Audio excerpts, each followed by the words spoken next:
نحمدہ ونصلی ونسلم علی سیدنا و مولانا محمد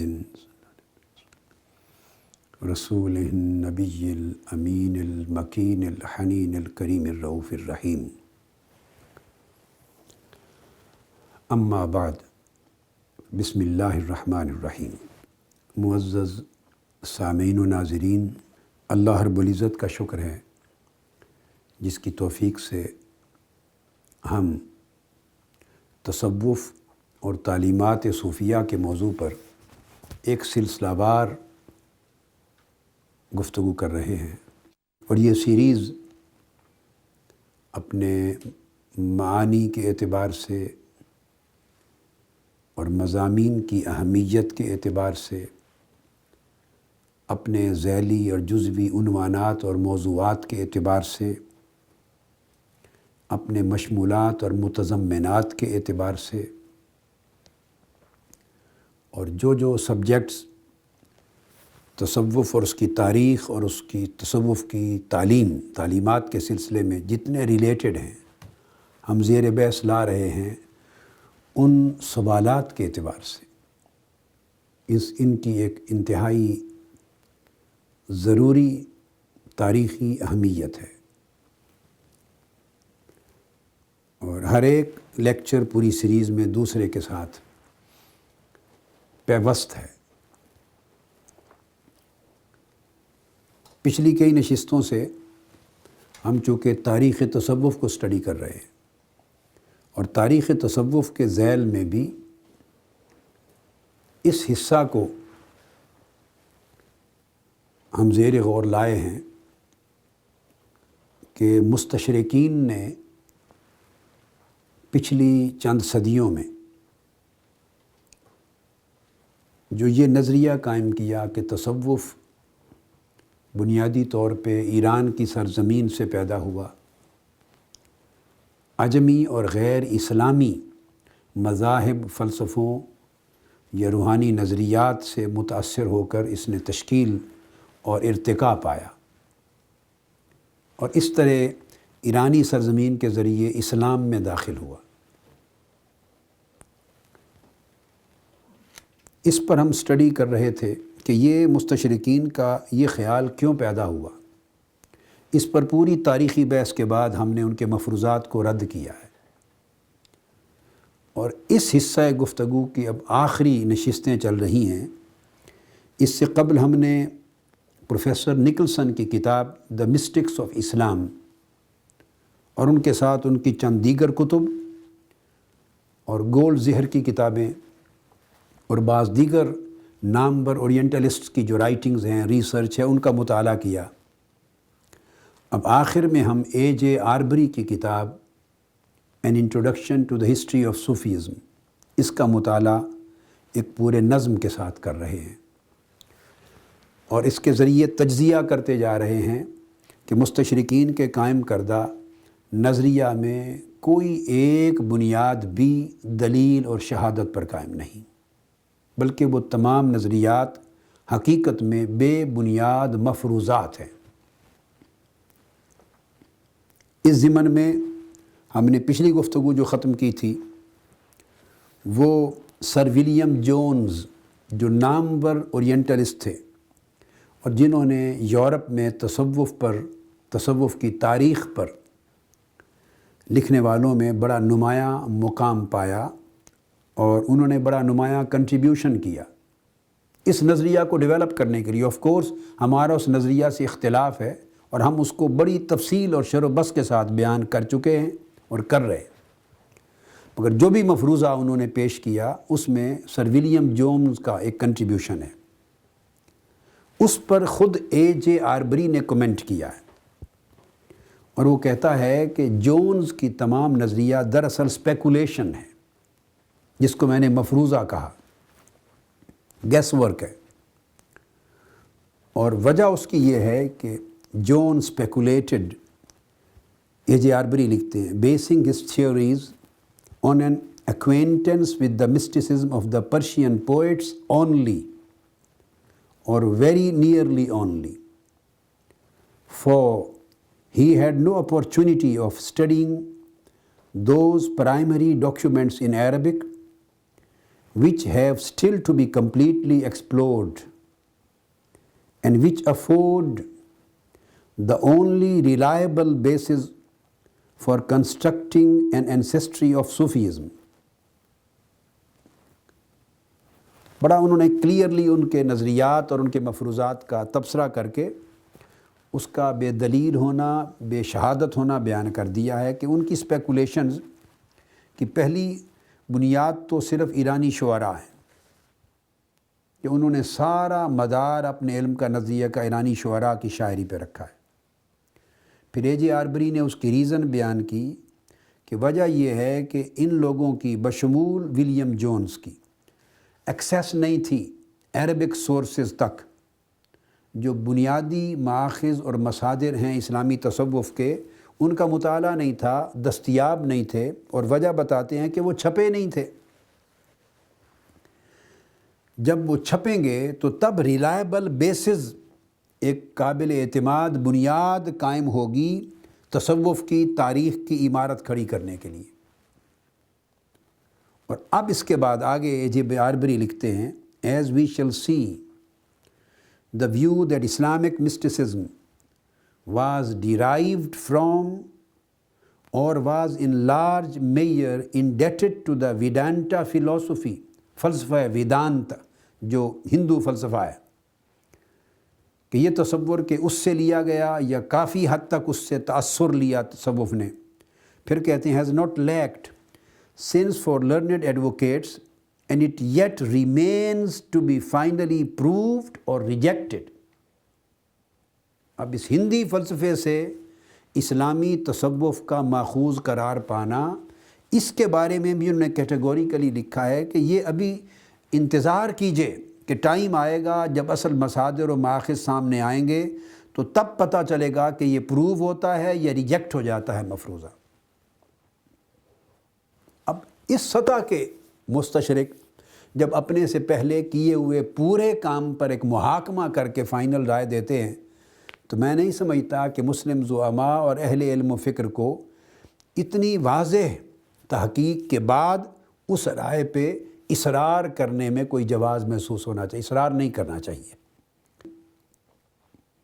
اس کے بعد وہ نیکسٹ ثبوت لاتے ہیں کہ مستشرقین نے اور یورپین اسکالرز نے تصوف کی تاریخ کے بارے میں یہ جو نظریہ قائم کیا ہے عجمیت کا اور غیر اسلامی فلسفوں اور مذاہب کے اثرات کا، اس نظریے کے بانیان میں یا اس کو پروموٹ کرنے میں، اس تصور کو سیل کرنے میں، بیچنے میں ایک اور نمایاں نام ہے ایلفنسٹون،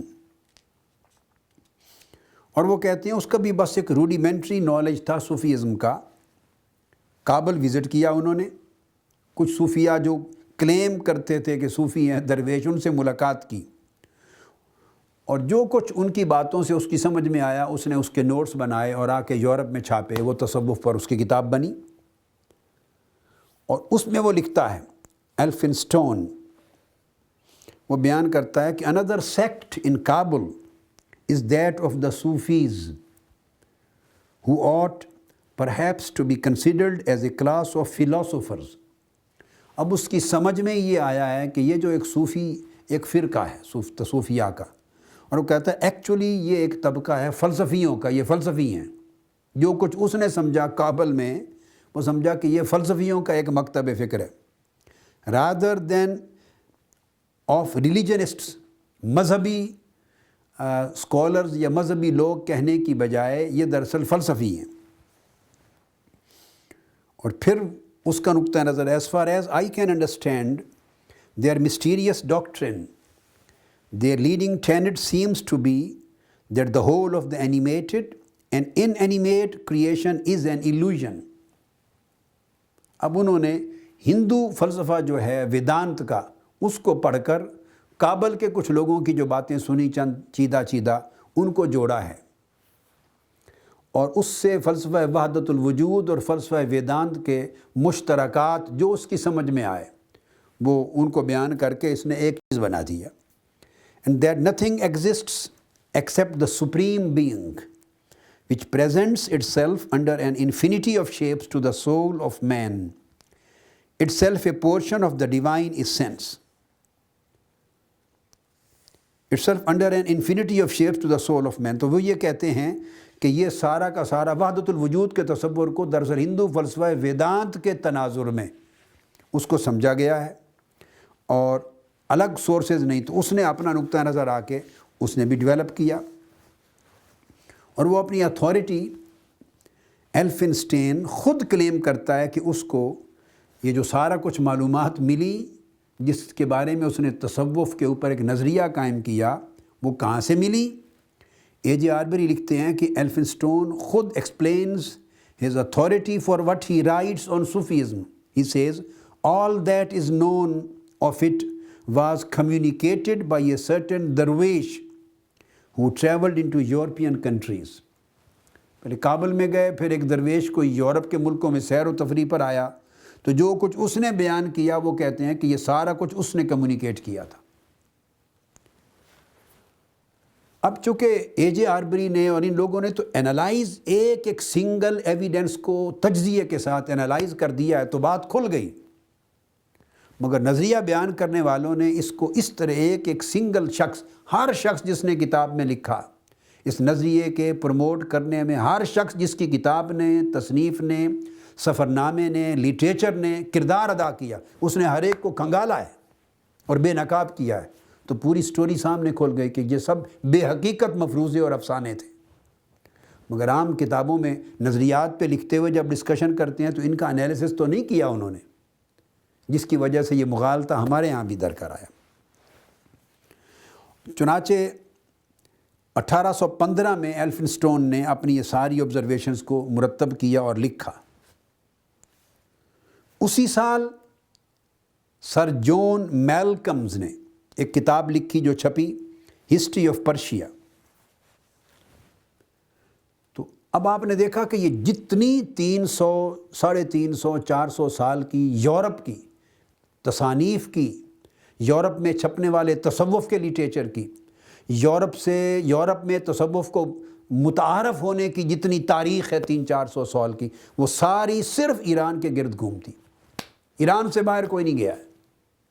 تو جب ایران سے باہر جا کے کسی نے دیکھا، پڑھا، سنا ہی نہیں، کوئی اور لٹریچر دستیاب ہی نہیں ہے، تو آپ اندازہ کر سکتے ہیں کہ اس نظریے کی ساکھ اور حقیقت اور قدر کیا ہوگی. بڑا لمیٹڈ سا نالج ہے جس سے مفروضے قائم کیے ہیں انہوں نے. اور اس کے اندر ہسٹری آف پرشیا میں اس نے پرنسپل بیان کیے ہیں، پرنسپل ڈاکٹرنز آف صوفیز. اب اے جے آربری نے اس کے اوپر پھر سر جون میلکمز کی جو ہسٹری آف پرشیا ہے اس پر انالیسس کیا ہے، اور اس نے ڈسکس کیا ہے کہ یہ جو سر جون میلکم، یہ بھی نامور شخص تھا تصوف کے نظریات، تصوف کی تعلیمات اور تصوف کی تاریخ پر لکھنے والا یورپ میں. وہ کہتا ہے کہ اس کے سورسز بھی 2 تھے. اب آپ ہر ایک کے مبلغ علم جانتے جا رہے ہیں. اس کے سورسز اور جہاں سے اس کو علم ملا سارا، وہ بھی 2 تھے. ایک تو کہتا ہے کہ ایک لیکچر تھا جو بنیادی طور پہ اس نے ڈیلیور کیا بامبے لٹریری سوسائٹی کو 30 دسمبر 1811 میں. ایک لیکچر دیا گیا تھا، اور یہ لیکچر دیا تھا جیمز ولیم گراہم نے. تو سر جون میلکمز کا پورا مبلغ علم جو ہے اس کا ایک منبع، ایک مصدر تو یہ لیکچر تھا جیمز ولیم کا، جو اس نے 30 دسمبر 1811 میں دیا بامبے لٹریری سوسائٹی کو. فرسٹ بٹالین تھی وہ 6th regiment of Bombay native infantry کی. تو اس کی بنیاد پر account of the kingdom of Kabul ایک کتاب مرتب کی جو کابل سے معلومات لیں، اور دوسری ہسٹری آف پرشیا کی بنیاد کے اندر پھر یہ معلومات جمع کی. تو گراہم نے یہ جو پورا نظریہ لیا، ایک سورس تو وہ لیکچر ہے بس، اور اس کا اپنا سورس پھر یہی لوگ ہیں جو کابل اور ایران کے جن لوگوں سے وہ ملا ہے. دوسرا اے جے آربری بیان کرتے ہیں کہ ان کا دوسرا سورس مطالعہ کا، وہ بھی کلیئر کر دیتے ہیں کہ وہ کیا تھا، میلکمز کا، جس کی بنیاد پر ہسٹری آف پرشیا کے ریلیونٹ چیپٹر تصوف کی تاریخ پر لکھے گئے، وہ کہتے ہیں کہ وہ تین چار کتابیں تھیں بس، گراہم کا لیکچر بامبے کا، اور اس کے علاوہ ایک کتاب تھی آغا محمد علی مجتہد، ایک شیعہ اسکالر تھے کرمان شاہ کے، انہوں نے خط لکھا تھا اس کو۔ اس خط میں انہوں نے کچھ سوال کیے ہوں گے میلکم نے، تو ان کے جواب میں آغا محمد علی مجتہد نے جو کچھ لکھا ایک شیعہ اسکالر نے، تو وہ دوسرا سورس آف نالج تھا۔ تیسرا شاہ نواز خان نامی ایک ایرانی شخص ہے، اس کی کتاب ہے معاصر الامراء، شاہان سلطنت اور بادشاہوں کے بارے میں، تو اس کے اندر معلومات جو لکھی تھی کچھ وہاں کے صوفیاء کی اور تعلیمات جو ایران میں ایگزسٹ کرتی ہیں، وہ تیسرا سورس تھا۔ چوتھا نور اللہ شبستری، ایک اور شیعہ عالم تھے، ان کی کتاب ہے مجالس المؤمنین۔ یہ کل 4 سورس تھے جو اس کیپٹن میلکم گراہم جو وہ جو لیکچر جو دینے والا جن کا میں نے نام لیا، وہ جنہوں نے بامبے کا لیکچر دیا William Graham, James William Graham, اس نے یہ نالج ان ذرائع سے اکٹھا کیا تھا، یہ جو میں نے 3 نام گنوایا ایران کے۔ اب نتیجتاً اس کا لیکچر اور ان مآخذ کی بنیاد پہ پھر آگے اس نے میلکم نے یہ پورا ہسٹری آف پرشیا میں تصوف کی تاریخ پہ ایک نظریہ قائم کیا، اور وہ بیان یہ کرتے ہیں خود A.J. آربری یہاں پر کہ مواد چونکہ تھا ہی نہیں ان کے پاس، صرف یہ کل ایک لیکچر، اور لیکچر کا بنیاد بھی وہ 3 چیزیں، خط اور بس ان کی چھوٹی کتابیں 2 آدمیوں کی، وہ کہتے ہیں بس یہ کچھ مواد تھا۔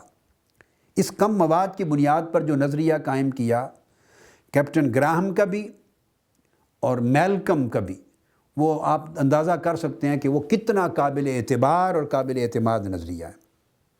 تو اس دور میں یہی کچھ ہی طریقے تھے، جس کو جتنا جزوی سا نالج جہاں سے ملا اس نے وہ آگے یورپ میں تباہ کروا کے پہنچا دیا، اور اس بنیاد پہ وہ کہتے ہیں کہ Persian Sufis though they have borrowed much of their belief and many of their usages from India, آگے پھر وہ ہندوز کی کہتے ہیں ڈیووٹیز آف ہندو اور فلاں فلاں چیزوں سے لیا بس۔ اور بنیاد کیا بناتے ہیں یہ سارے لوگ؟ بنیاد یہ ہے کہ the similarity between many usages and opinions of the Sufis and those of the Gnostics and other Christian sects as well as some of the ancient Greek philosophers. کسی ایک شخص نے بھی کوئی شہادت، کوئی تاریخی ثبوت کسی صوفی کا کسی یونانی سے لینا، کسی صوفی کا کسی ہندو جوگی اور ہندو فلسفی سے کچھ اخذ کرنا، کسی صوفی کا کسی عیسائی راہب سے اخذ کرنا، کسی ہندو جلیل اور قدر جو صوفیاء تاریخ اسلام کے ان کا ایرانی فلسفوں سے کہیں اخذ کرنا، کوئی ایک تاریخی ثبوت کسی ایک شخص نے بھی 300 سال کی تاریخ میں پیش نہیں کیا۔ 300 سال کی تاریخ جس میں پورا یورپ میں یہ نظریہ مختلف کتابوں کی شکل میں اسٹیبلش کیا گیا، ایک بھی شہادت نہیں، سب کے گیس ورک ہیں، سملیرٹی جیسے میں کئی بار تذکرہ کر چکا ہوں، کامن یوزیجز ہیں، اوپینینز ہیں، سملیرٹیز ہیں، بس مختلف جو دنیا میں ہر کہیں پائی جاتی ہیں۔ اس کے بعد وہ فرانس کے کچھ جو رائٹرز ہیں ان کی تحقیق پر آتے ہیں، جی آج ان کو انالائز کیا ہے، اور وہ بھی کہتے ہیں کہ فرید الدین عطار کا جو پند نامہ ہے اس کو ٹرانسلیٹ کیا انہوں نے 1819 میں، اور اس طرح میلکمز کی جو ہسٹری آف پرشیا کے اپیئر ہونے کے بعد یہ جو تھولک ہے FRD تھولک جو جرمن اسکالر ہیں، تو اس جرمن اسکالر نے اٹیلین میں پھر کتاب لکھی، اٹیلین میں سوفیسما سیو تھیولوجیا پرسیکا پینتھیسٹیکا، تو لیٹن زبان میں جو یہ کتاب ہے اس کی بنیاد بھی اسی طرح تھی ساری تحقیق، کہ اس نے بھی سارا میٹیریل A.J. آربری رکھتے ہیں، his main material is drawn from Persian, سارا میٹیریل اس نے بھی پرشیا سے لیا ہے اور اس کے علاوہ اس کے پاس کچھ نہیں۔ پھر A.J. آربری نے کتابیں لکھ دی ہیں کہ اس کے تمام مواد میں لیٹن کی یہ وہ بڑی زبردست کتاب ہے جو تاریخ تصوف کے بارے میں یورپ کے اندر وجود پذیر ہوئی، اور جس نے باقی کتابوں کو متاثر کیا یا باقی آتھرز کو، مستشرقین کو، اور اس تصوف کی تاریخ کے باب میں نظریہ قائم کرنے کے حوالے سے اس نے ایک پورا سمجھیں فاؤنڈیشن سٹون کا رول پلے کیا۔ اب A.J. آربری انالائز کرتے ہیں، وہ کہتے ہیں کہ ان کا پورا جو مدار تھا وہ کچھ تو امام حضرت جلال الدین رومی کی مثنوی پر ہے، کچھ محمود شبستری کی گلشن راز پر ہے، کچھ تحفۃ الاحرار ہے، بہارستان ہے، جامی کی کتابیں ہیں، مولانا عبد الرحمن جامی کی، اس طرح عطار کی کتابیں ہیں، تو ایک کتاب ہے حسینی کی، ایک اسد الدین کی ہے، یہ ان کی کتابیں ہیں جس پر وہ کہتے ہیں کہ پورا مدار رکھا ہے یہ تھولک نے اپنی لیٹن کتاب کے اندر، یہ ان کے کل مآخذ اور مصادر ہیں۔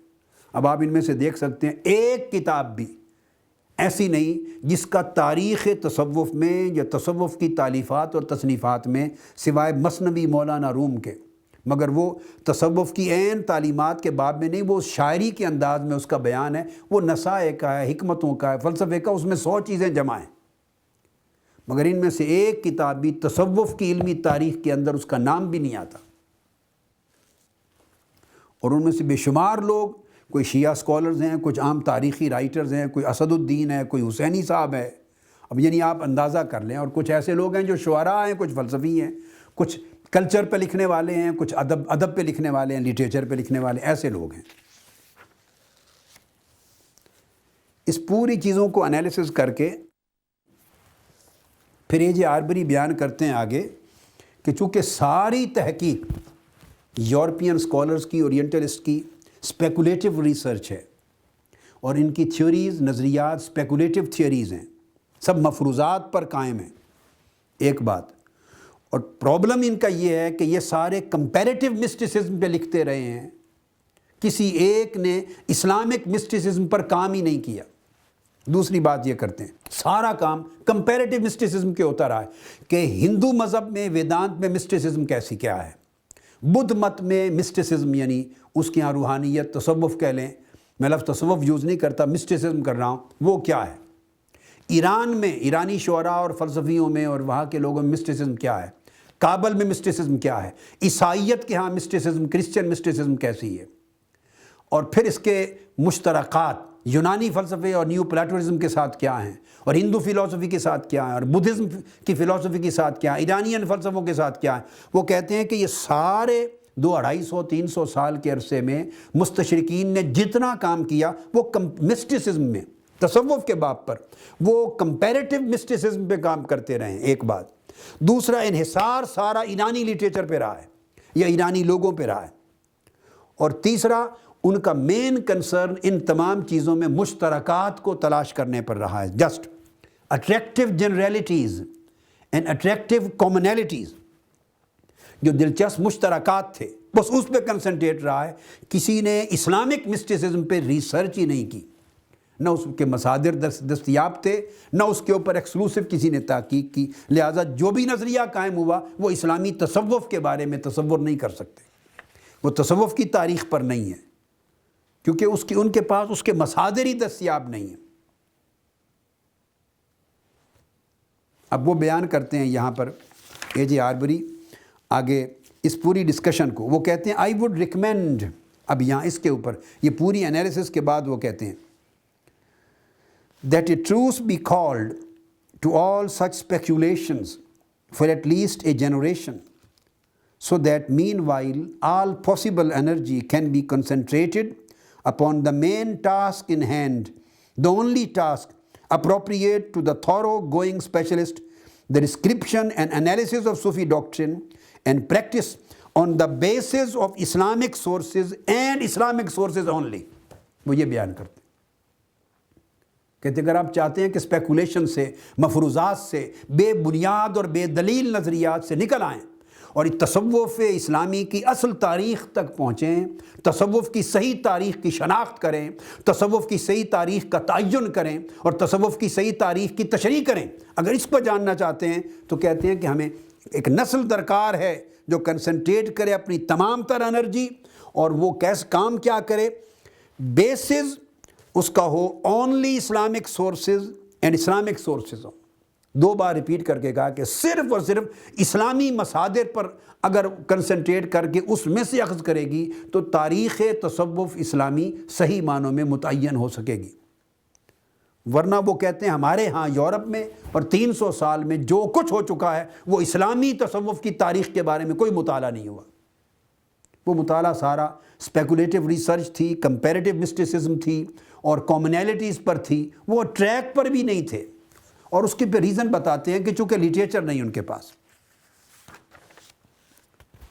پھر وہ بیان کرتے ہیں یہی وجہ ہے کہ وہ بھٹکتے پھرتے ہیں. یہ تمام ویسٹرن اسکالرز، اورینٹلسٹ، اسلامی تصوف کی تاریخ پہ لکھنے والے، وہ کہتے ہیں کہ ان میں سے کوئی کہہ دیتا ہے کہ کرسچن سیٹرٹ سے یہ حاصل کیا ہے، کوئی کہہ دیتا ہے بدھسٹ کنٹمپلیشن سے حاصل کیا ہے، کوئی کہہ دیتا ہے کہ انفلوئنس آف پرشین ہوا ہے اسلام پر. یہ اس طریقے کے ساتھ یہ سارے تصورات کو وضع کیا ہے. اور پھر اس کے بعد کہ ان کو یہ اثرات سارے جمع کر کے اسلام میں داخل کس نے کیے، اس پر ان کا اتفاق نہیں ہے. وہ کہتے ہیں کہ کسی ریسرچ میں ہے کہ ذوالنون مصری نے داخل کیے، کسی نے کہہ دیا امام حضرت بایزید بستامی نے داخل کیے، کسی نے کہا حضرت جنید بغدادی نے داخل کیے.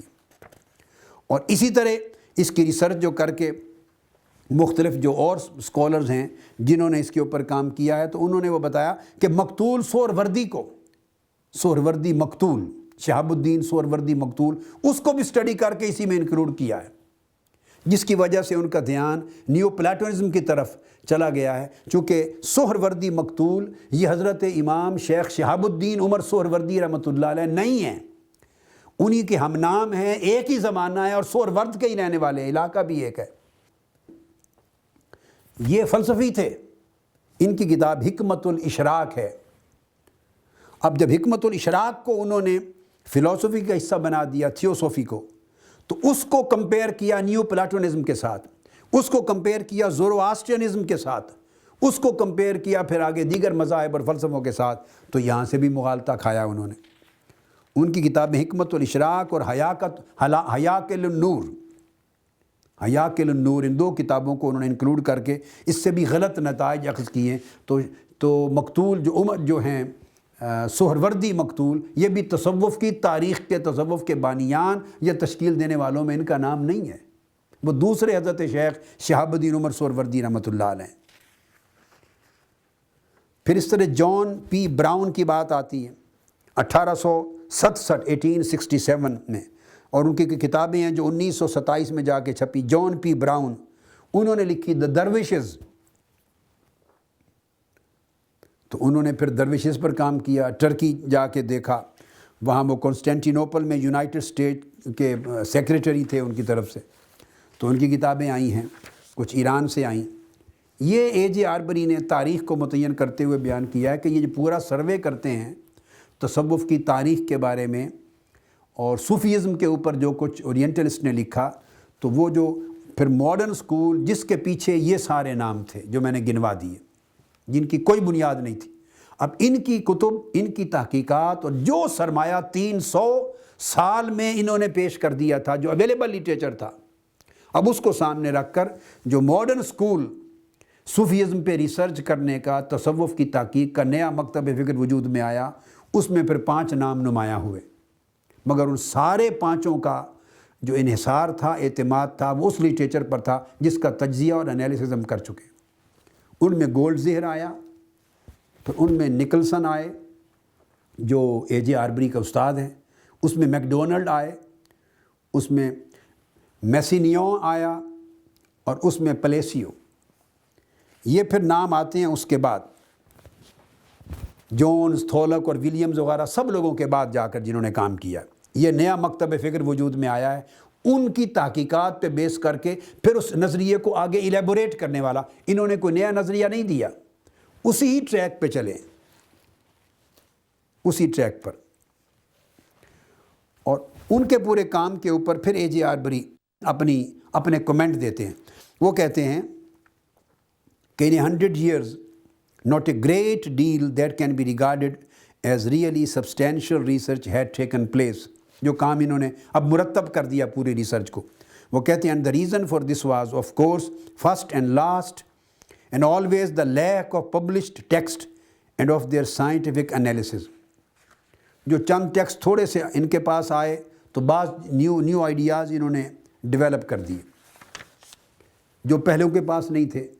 اور یاد رکھ لیں کہ یہ جتنے نام ہیں ان کے زمانے تک تصوف کے اصل مصادر پھر بھی نہیں چھپے تھے۔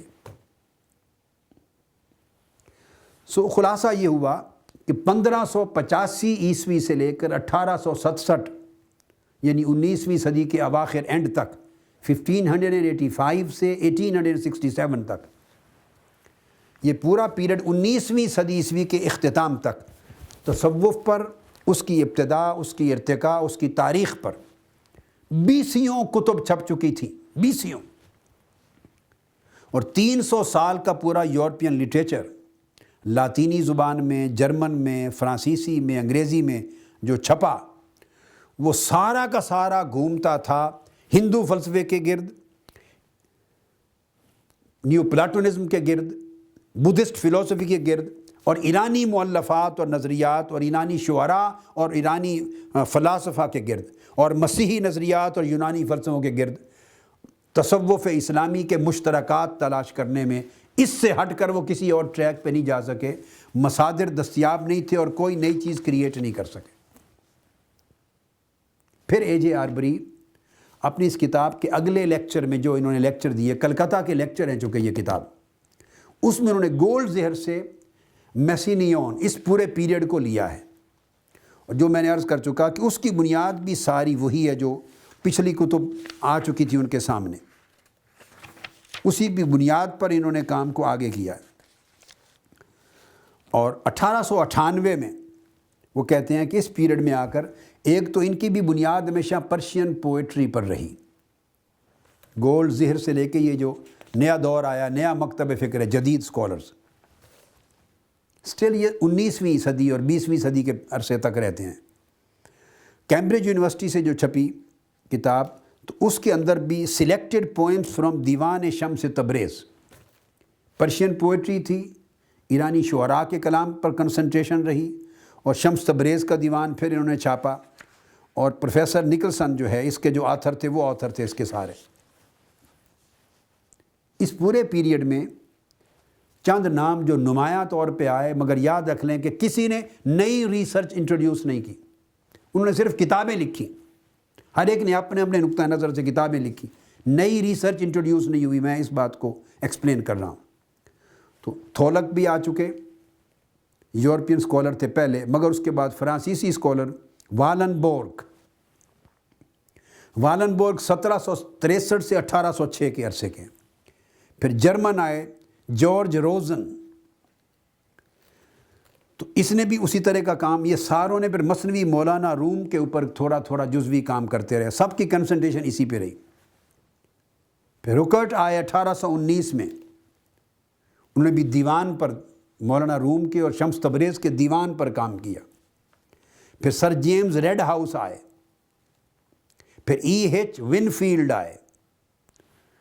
پھر ونفیلڈ کا پورا پیریڈ جو ہے وہ بھی سارا دیوان، گلشن راز، شبستری اور شعراء کے، ایرانی شعراء کے کام پر رہا۔ آخر پہ بیرن جوزف آئے 1838 میں، ان کا کام بھی اسی چیز پر تھا، انہوں نے بھی ایرانی شعراء کے اوپر کام کر کے تصوف کو ڈیفائن کیا۔ پھر نکلسن کی سلیکٹڈ پوئمز کا زمانہ آ گیا، ایرانی شعراء کے ساتھ کر کے نیو پلیٹونسٹ انفلوئنس کو ڈسکس کیا۔ اور جان براؤن، انہوں نے درویشز کتاب لکھی، پھر ان کا کنسرن بھی سارا اسی انداز کا تھا۔ اور اس پیریڈ کے بعد پھر آگے جو ہنگری کا نامور اسکالر ہے گولڈ زہر، پھر اس پیریڈ میں وہ آ جاتا ہے۔ یہ ان کی بیک گراؤنڈ تھی پچھلی۔ انہوں نے جو کتاب میٹیریلزم اور صوفیزم پہ لکھی، گولڈ زہر کی، تو ویانا میں چھپی پہلی بار اورینٹل جرنل میں 1899 میں، یعنی 19ویں صدی کے بالکل اینڈ میں جا کر۔ اس کی ریسرچ بھی کہیں اور نہیں جا سکی چونکہ مواد وہی تھا۔ اس نے 2 انفلوئنس بیان کیے تصوف کے، کہ ایک کرسچینٹی ہے، ایک بدھزم ہے۔ اس کے 2 نمایاں آرٹیکلز تھے جو سب سے پہلے چھپے تصوف کی تاریخ کے بارے میں، اور ایک کو وہ اس کا سیکنڈ ایڈیشن جو چھپا اس کا 1925 میں، اس سے قبل اس کا پہلا ایڈیشن چھپ چکا تھا 1899 میں۔ تو ایک تو وہ آرٹیکل تھا جس میں انہوں نے تصوف کے اوپر کرسچینٹی اور بدھزم کو مگر بغیر دلیل کے اور ساتھ نیو پلاٹونزم کو ایڈ کیا کہ اس سے متاثر ہوا ہے۔ مگر اس کے بعد وہ لکھتے ہیں اے جے آربری کے ایک نیا کام جو کیا گولڈ زیہر نے، اس نے کہ تصوف کے اوائل دور کی جو تاریخ تھی زہد کی، اس کو اور تصوف کو جدا کر دیا، تصوف کو الگ سمجھا، زہد کو الگ سمجھا۔ یہ ان کا اپنے نقطہ نظر سے کنٹریبیوشن تھا، مگر یہ بہت بڑی بنیادی غلطی تھی تصوف کو سمجھنے میں۔ اور اس پر اے جے آربری پھر بیان کرتے ہیں کہ furnishes a clue which must be closely followed up, یہ جو ڈیفرینشیٹ کرتا ہے زہد اور تصوف کو، وہ کہتے ہیں اس کو دیکھنا چاہیے when the history of mysticism in Islam comes to be written, جب تصوف کی، اسلامی تصوف کی صحیح تاریخ جب لکھی جائے گی تب جا کے اس کو جج کیا جا سکے گا کہ زہد اور تصوف میں فرق کرنا بھی جائز ہے یا نہیں ہے۔ حالانکہ وہ یعنی اس نئے مکتب فکر کا بانی ہے، مگر اسٹیٹ اوے یہاں بھی اے جے آربری نے اس سے اختلاف کیا ہے۔ الغرض یہ تمام پیریڈ اسی انداز کے ساتھ چلتا رہا ہے۔ پھر ای جے ڈبلیو گب آئے جنہوں نے ہسٹری آف آٹمن پوئٹری لکھی، انہوں نے بھی پوئٹری سے اخذ کر کے آٹمن پوئٹری سے تصوف کو مزید انٹروڈیوس کیا۔ E J W Gibb, history of Ottoman poetry. پھر اسی طرح ڈی ایس مارگولیت آئے تو انہوں نے، ان کا نقطہ نظر بھی اسی طرح کا تھا اور یہی کچھ کام کیا اسی پر بیس کر کے۔ پھر اس کے بعد ڈنکن بلیک میک ڈونلڈ آئے ہیں، یہ بھی ایک بنیادی طور پہ فلاسفر ہے اور ولیم جونز کا فالوور ہے، یعنی یہ سارے ایکچولی انہی کے فالوور ہیں، اسی نظریے کو پروموٹ کر رہے ہیں۔ کسی کے پاس کوئی نیا مواد، کوئی نیا سورس نہیں ہے جو نئی چیز انہوں نے نئے سورس سے بیان کی ہو۔ وہ جو 300-350 سال میں مستشرقین نے جو الا بلا جمع کر دی تھی، اسی بنیاد پہ یہ نظریات فریم کرتے رہے۔ انہوں نے مواد فراہم کیا تھا اپنے طور پہ، تاریخی مواد، یوں کہیے کہ انہوں نے گیدر کر کے، اکٹھی کر کے معلومات کے ذخیرے فراہم کیے تھے۔ اب یہ گب ہو گیا یا گولڈ زیہر ہو گیا، یہ جو پیریڈ ہے، انہوں نے ان معلومات کی بنیاد پہ نظریات فریم کر دی۔ اب یہ ایکچولی بانی ہیں اس مفروضے کے، ان نظریات کے، انہوں نے اس کو پوری تھیوریز بنا دی۔ تو اس میں وہ کتاب لکھی ہے جو میک ڈونلڈ نے، development of Muslim theology, jurisprudence and constitutional theory, 1903 میں چھپی، the religious attitude and life in Islam. اب اس کو کر کے تو انہوں نے اس کے ریفرنسز بھی، اے جے آربری لکھتے ہیں کرسچن جو زاہد ہیں اور راہب اور مسٹکس انہی کے ہی دیے ہیں سارے ان کتابوں میں بھی۔ اے جے آربری بیان کر گئے نہیں ہیں کہیں اور، بس محور ان کا وہی عیسائی راہب ہیں، فلسفہ ویدانت ہے، بدھزم ہے، ایرانی فلسفہ، ایرانی شعراء ہیں، نیو پلاٹونزم ہے۔ اور دلیل کسی ایک شخص نے بھی نہیں دی کہ چلو پچھلے لوگ اگر اپنی معلومات میں دلائل نہیں دے سکے تو تھیوریز فریم کرنے والے، نظریہ بنانے والے لوگ کم سے کم کچھ شہادتیں، کچھ دلائل دیتے۔ کسی کے پاس تھا ہی نہیں کچھ، یہ مفروضہ ہی غلط تھا، دلائل کہاں سے دیتے؟ اور پھر اس نے یہ تصور آگے ڈیولپ کیا کہ جو کہ مسلمان صوفیاء بھی اپنے دلوں میں نور حق تلاش کرتے ہیں، تو یونانی دور کے جو مونکس تھے، عیسائی راہب، وہ بھی نور حق تلاش کرتے تھے اور کوہ طور کی تنہائیوں میں جا کے بیٹھتے تھے۔ لہٰذا یہ مماثلت ہے، اندازہ ہوتا ہے کہ مسلم صوفیاء نے عیسائی راہبوں سے اور یونانیوں سے تصوف کی تعلیمات اخذ کی ہوں گی، بس اس سے آگے کوئی نہیں جاتا۔ اس طرح کے بے بنیاد مفروضوں کے ساتھ چلے۔ پھر اس کے بعد اگلے پیریڈ میں آ گیا ہے پروفیسر مارش، پھر اس نے بھی کوئی نئی چیز اسٹیبلش نہیں کی۔ پھر اے جے وینزنگ آئے، دا بک آف دا ڈو لکھی ہے۔ پھر مارگریٹ سمتھ آئے ہیں۔ ان تمام لوگوں نے کوئی نئی تھیوری، نئی تحقیق، کوئی دلیل، کوئی شہادت اور کوئی ثبوت تک نہیں دیا۔ یہ جے آربری مسلسل کوٹ کر رہے ہیں۔ صرف ایک ہسٹری میں بتا رہا ہوں آپ کے یورپ کے لکھنے والوں نے کیا کیا۔ اور اس کے بعد پھر آگے رچرڈ ہارٹ مین آئے، 1914 میں جو ان کے کام چھپے ہیں، رچرڈ ہارٹ مین۔ یہ نکلسن نے ان سے لیا ہے اپنا نقطہ نظر بستامی، باجد بستامی کے بارے میں۔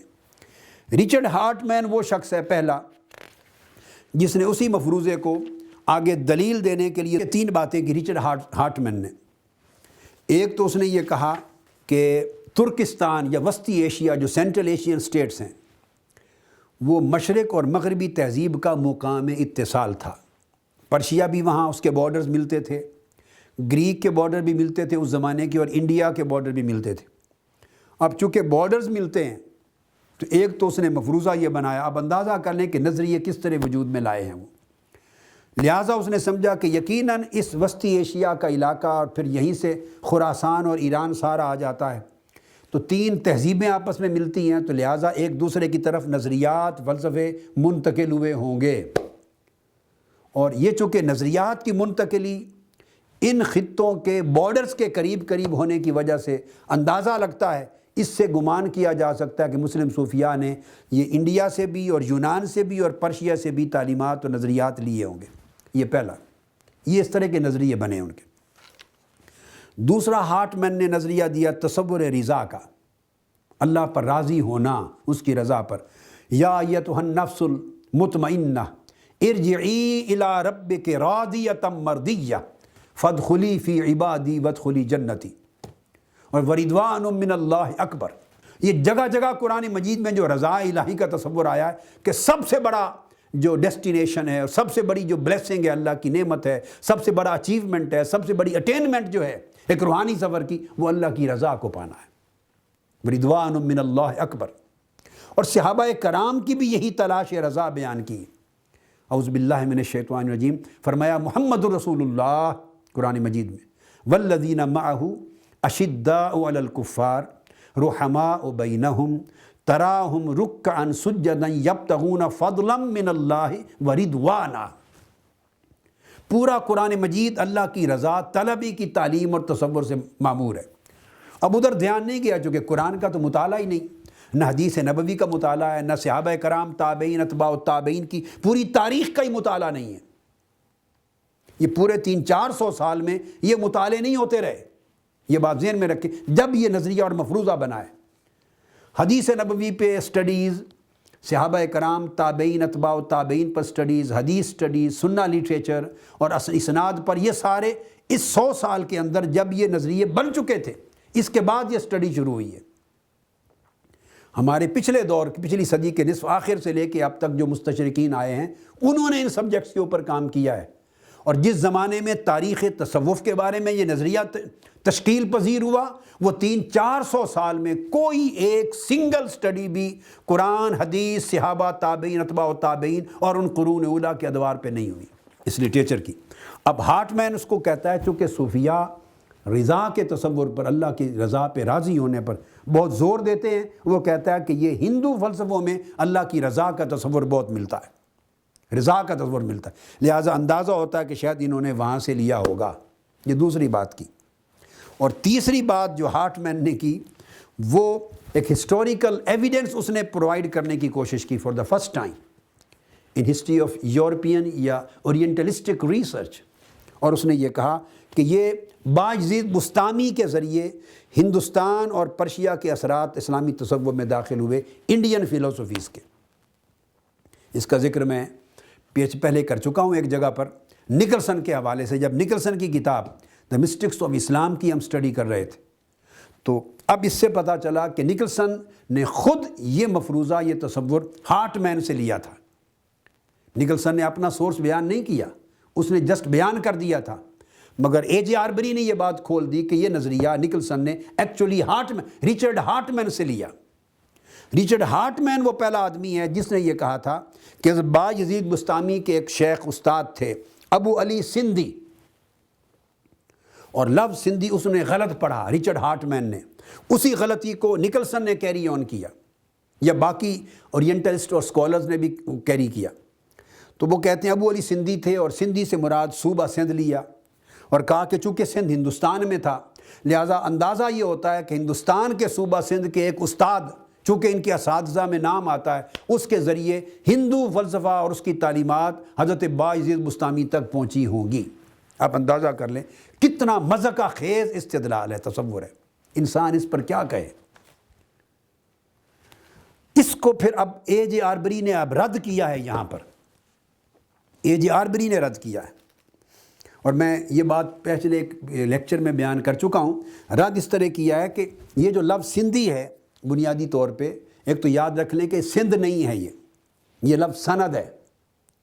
جب عربی میں یا اردو میں یا فارسی میں جب لکھتے ہیں تو حروف لکھے جاتے ہیں سین نون دال۔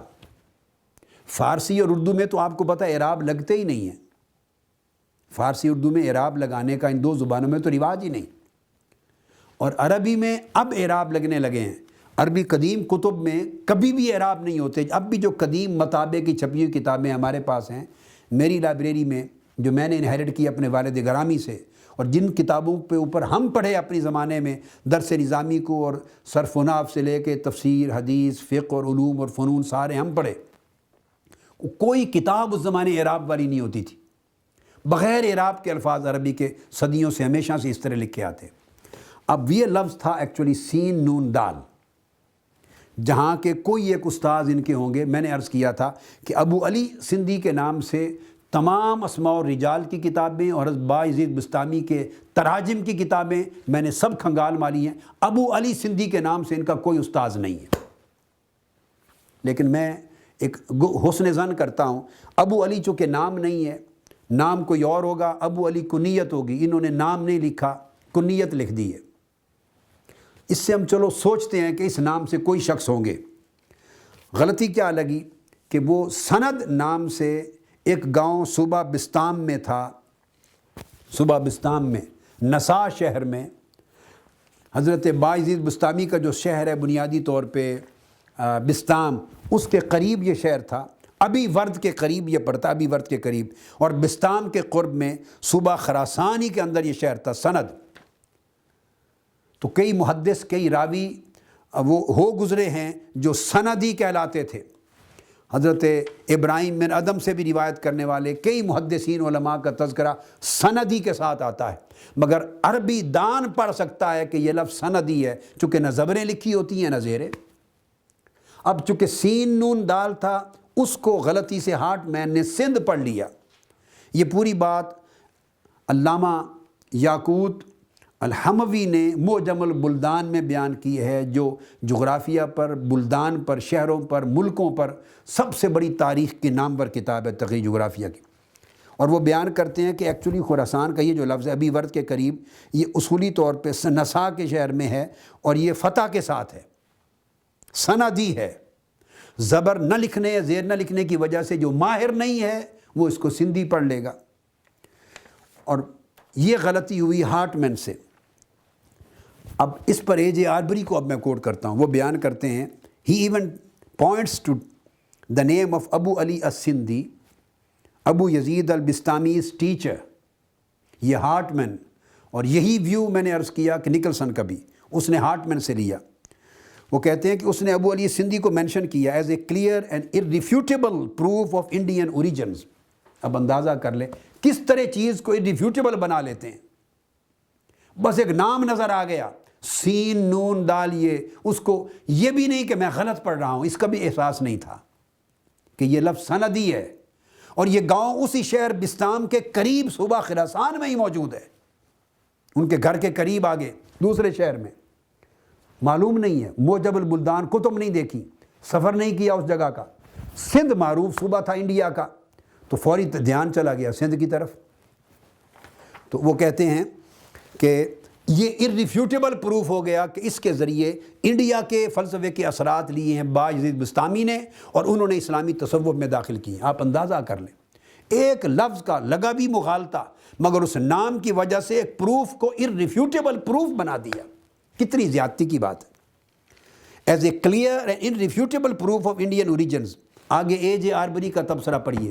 اے جے آربری کہتے ہیں، I do not know on what grounds Hartman assumes that the Nisba Sindhi refers to the province of Sindh. It seems to me more natural to derive it in this instance from، وہ غلطی ان کو بھی غلطی لگی ہے، from Sindh، لفظ سند تھا، a village in Khurasan not far from Abi Ward, Bistam, that was Abu Yazid's birthplace and was in the same province, and there is nothing more natural than the native of the one place should study under a native of the other۔ کہتے ہیں اس سے زیادہ قدرتی اور منطقی بات ہی کوئی نہیں ہے کہ ایک علاقے کا رہنے والا اپنے ساتھ متصل دوسرے شہر اور دوسرے گاؤں میں اساتذہ سے پڑھنے جائے گا۔ وہ ایران سے چل کر بایزید بستامی وہاں کیسے پڑھنے آ جائیں گے سندھ میں، اور ان کا سندھ میں آنا ثابت ہی نہیں ہے تاریخ میں۔ اور سندھ انڈیا کے سندھ کے کسی استاد کا جانا وہاں پڑھانا یہ بھی ثابت نہیں. ایک لفظ سین نون دال سے مغالطہ لگا, اس کو کرٹیسائز کر کے رد کر دیا. اور اے جے آربری کہتے ہیں کہ میری سمجھ میں نہیں آیا کہ ہارٹ مین نے اس کو اٹھا کر سندھ کا صوبہ کہاں سے بنا دیا, جبکہ ان کے بستام کے شہر کے قریبی گاؤں سند کے نام سے موجود ہے جس کو سین نون دال کے ساتھ لکھا جاتا ہے. یہ ان کے کل دلائل تھے جس کی بنیاد پر انہوں نے ایک فلسفہ کریٹ کیا کہ ہندوستان کے اثرات آئے اور باعزید بستامی رضی اللہ تعالیٰ عنہ کے ذریعے پہنچے, اور وہ سورس آپ سن چکے کہ کہاں سے انہوں نے لیا, کیا کیا آثاریاں ہیں.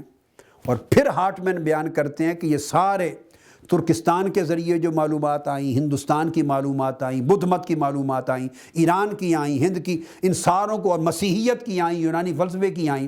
پھر وہ بیان کرتا ہے کہ وہ کون شخص ہے جنہوں نے ان ساری چیزوں کو ملا کے اکٹھا کر کے ایک اسلامی تصوف میں اجزائے ترکیبی کے طور پہ شامل کیا. یہ کنٹریبیوشن کس کا ہے, یہ کس نے کیا ہوگا. یہ اینٹیں بھی کر لی, سیمنٹ بھی کر لیا, گارا بھی کر لیا, پانی بھی اکٹھا کر لیا, سارا چیزیں ملا کے تو کس نے پورا کا پورا خمیر بنایا ہوگا اسلامی تصوف کا.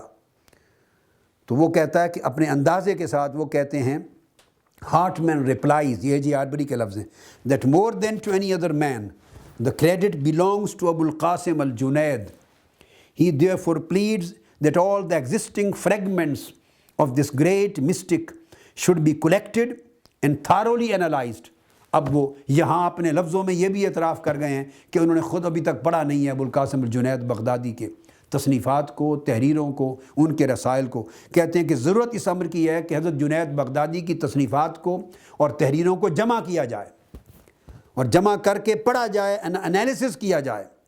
For they might well provide the concrete evidence to clinch these results of speculative reasoning. کہ شاید جب ان کی تحریروں کو جمع کر کے پڑھا جائے, تجزیہ کیا جائے, تو شاید وہ اس تصور کی تائید کر دیں. یہ جو اسپیکولیٹو ریزننگ ہے کہ اسلامی تصوف کی اندر فلاں فلاں فلاں فلسفوں اور فلاں فلاں ملکوں کے نظریات شامل کیے گئے, وہ کہتے ہیں کہ جب وہ ان کا مطالعہ کریں گے, تجزیہ کریں گے, تو شاید اس بات کا ثبوت مل سکے. آپ اندازہ کر لیں, مفروضہ پہلے بنا لیا, نظریہ پہلے بنا لیا, اس کا کوئی ثبوت نہیں, کوئی شہادت نہیں, حضرت جنید بغدادی کی کتابیں دستیاب نہیں, ان کے خطوط نہیں, رسائل نہیں, تحریریں نہیں, پڑھا کچھ نہیں. خواہش کر رہے ہیں کہ ان کو اکٹھا کیا جائے, پڑھا جائے, اور ان کے پڑھنے سے شاید اس مفروضے کی تائید ہو سکے.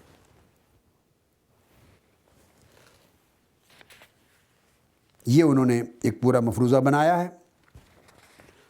میں نے پھر آگے حضرت شیخ ابو القاسم جنید بغدادی رضی اللہ تعالیٰ عنہ, ان کی کتابیں, ان کے جو رسائل ہیں اور مکتوبات, ان کو جمع کیا میں نے مختلف. آگے انشاءاللہ جب ان کی باری آئے گی اس پر گفتگو کریں گے.